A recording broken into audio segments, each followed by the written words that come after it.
On military opening day, the Padres celebrated veterans who fought in battle and those who helped and support them on the home front.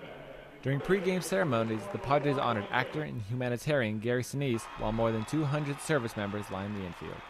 I have great respect for veterans and those who serve, and I've just interacted with the military community for so long and been involved with supporting our wounded since I played wounded veteran in Forrest Gump. That just can't stop. It became clear that there was a big need out there. The need was so great, he started the Gary Sinise Foundation to help veterans and their families.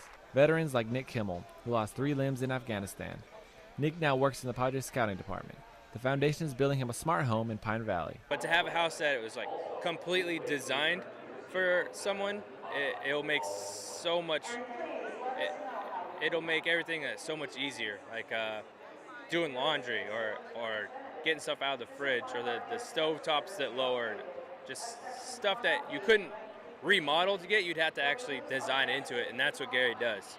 Marine Combat Engineer Rob Jones was also honored at the game.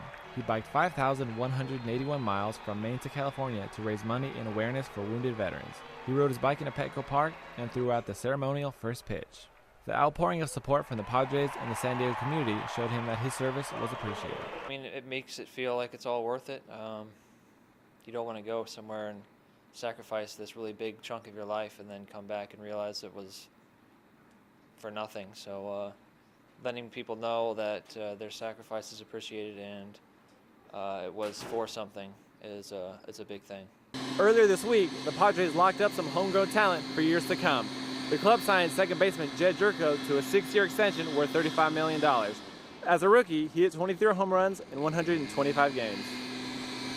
Here at Chargers Park, I found out that an older but wiser Eric Weddle has taken up an ancient remedy to preserve his body: yoga. For the Blues and the Blackhawks, now the series is a best of 3, and the defending Stanley Cup champs are not going down without a fight. This really has been the most exciting series of the playoffs. 4 of the 5 games have gone to overtime. St. Louis won the first 2 in OT at home, not this time. Jonathan Toews got loose, Blackhawks win 3-2. The defending champs have won 3 straight. In the NBA playoffs, the Bulls, the Nets, and Rockets won. Back to you. Not too long ago, Malcolm Floyd was in a neck brace. But after being cleared for light workouts, he's just another familiar face at Chargers' off-season activities. The last game featured great pitching by Ian Kennedy, but not much else. Thousands of rowing enthusiasts gravitated toward Mission Bay to experience the annual Crew Classic. The event was filled with live music, local craft beers, and of course great rowing under sunny skies. Crew Classic President Sean Jenkins says the San Diego rowing tradition is deep in the hearts of its participants and visitors. The spectators love it, the rowers love it. They come. We have some rowers that have been here, in some cases, for all 41 years. More than 4,000 rowers from 100 colleges, clubs, and high schools participated, plus international teams from Mexico and Hong Kong. There's a multitude of different programs that come to descend on San Diego, as this is really their favorite spring regatta. We've got San Diego weather. It really actually is epitomized with what we do out here on the water. The Cal Golden Bears won the Copley Cup for the 2nd straight year, their 13th win overall. The USC women's team won the Jessup Whittier Cup for the 4th straight year, and UC San Diego placed 3rd in the Derek Welker Cup, their best finish at the event. And for those who think this year's Classic was a great success, there are bigger plans in store for next year's event.